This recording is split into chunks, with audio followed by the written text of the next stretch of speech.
You know, one of the biggest problems churches face is they can drift from mission achievement to complaint management.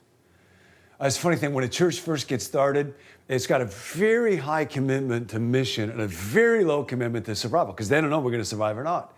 But over time, you get people, you get budget, you get resources, and what can happen is that the commitment to the mission, the dream, actually goes down, and the commitment to just surviving goes up. And then you kind of start to die inside. So all of us who are leading pastors, we will spend time thinking about what's the dream, what's the open door that God is calling us to together as a church, and what are the open doors that individuals need to go through if we're going to do this all together. Here's the problem that most of us face as pastors, the class that we didn't take in seminary. You know, we got classes on how do you talk so people will listen. But what we didn't get classes in is how do you create the kind of systems and structures so that people will act. You know, getting people to listen is one thing. Getting people to listen and say, that was a good talk, is one thing. Getting people to say, we're going to act, we're going to move, we're going to achieve our potential, we're going to realize our mission, that's a whole nother deal.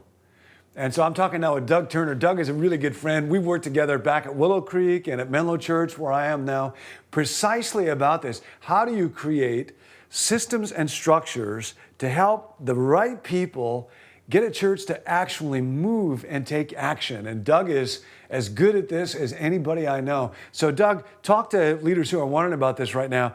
What's the secret of getting the church to not just listen and say, yep, nice talk, but move? Yeah, thanks, John. I think a lot of churches, the problem is that there's sort of this fragmentation across the board. There are very few things that sort of unite us as an entire congregation. And so there's silos. And we sort of define what church looks like based on the silos that I'm connected in and that sort of thing. So what kind of platform can be there that's strong enough and broad enough to cut through all the silos and help people to say, this is who we are as a church? And so ultimately, in my background, that's sort of been what we just call a campaign, where we rally around a church and help them to organize in a way that at that moment in time, that everyone's on the same place, the same page to move forward together towards a common vision. And there aren't many things in church life powerful enough to do that anymore.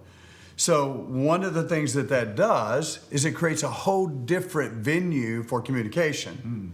We have a tendency in church life to sort of make some assumptions. Everyone kind of knows what I know. Well, the problem with that is that if you're a leader, you know a whole lot more than somebody who comes maybe once or twice a month. Well, and sometimes I don't even know what I think I know, so. Right, me too.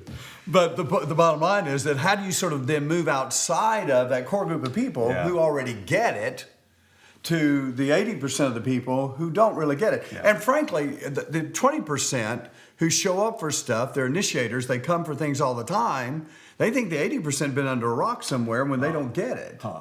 And so campaigns, in my experience, have been this great sort of platform that really builds that connection point across all the audiences of a church. Probably starts from the inside out, though.